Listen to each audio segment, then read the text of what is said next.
The band in front of you is the 6th and 7th grade beginning band.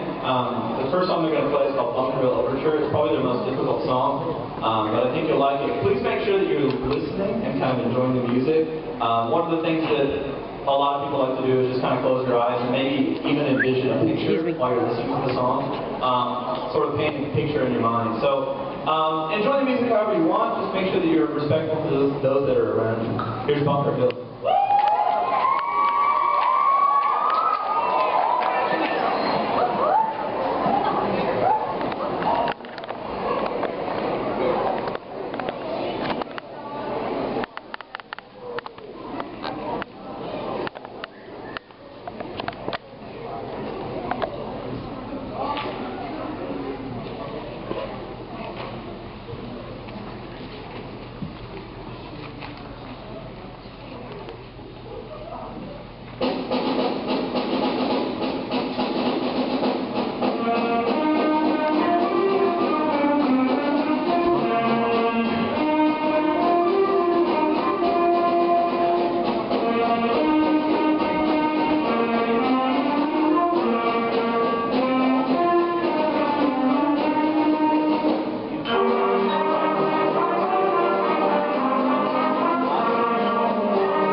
song we're playing is called The 10th Planet by Michael Story. This one you can probably definitely envision outer space and things like that if you're closing your eyes and listening to the music.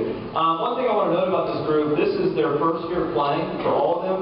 When I got them, some of them knew a little bit about music, but for the most part, none of them knew really anything. And so they kind of transformed. They've come a long way from not knowing anything about their instrument to being able to play these songs. So they've done really well. Also, 6th graders right now, you are eligible to join band in 7th grade. If you're not, I mean, if you took a wheel in your 6th grade hour or 6th grade year, you're more than welcome to take band in 7th grade. Just talk to Miss Hensley, you can get your schedule changed. But anyway, this is 10th Planet.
song we have is Clouds. It's kind of a slow, pretty piece, and I know most of you guys don't like to be slow and pretty and quiet and things like that. It is difficult for them to play things like this, and this is probably a bigger challenge for most of them, but this is Clouds. It's based out of 3 parts. The first part, I think, is the nebulous cloud. The second part, you're going to hear a thunderstorm provided by my 4 percussionists right now. And then towards the end, you get cumulus clouds. And if you look them up and pictures of them, and then you kind of compare how it sounds in the music, you can kind of see the distinguishing factors between those 3 clouds. But it's kind of a cool piece. I think you'll like it.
Our fourth song is called The Lion Sings Tonight, based off of that song you probably heard on Lion King. It's kind of fun. So, Lion Sings Tonight, y'all.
Alright, the last song with the beginning band before the 7th and 8th grade comes up is called Furioso. I think it's their favorite song because it's really energetic and powerful and kind of crazy. So, it's Furioso.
might just go ahead and give it a break now until we're ready to start the set up race. I'll go ahead and switch batteries. I'll go ahead and switch out batteries.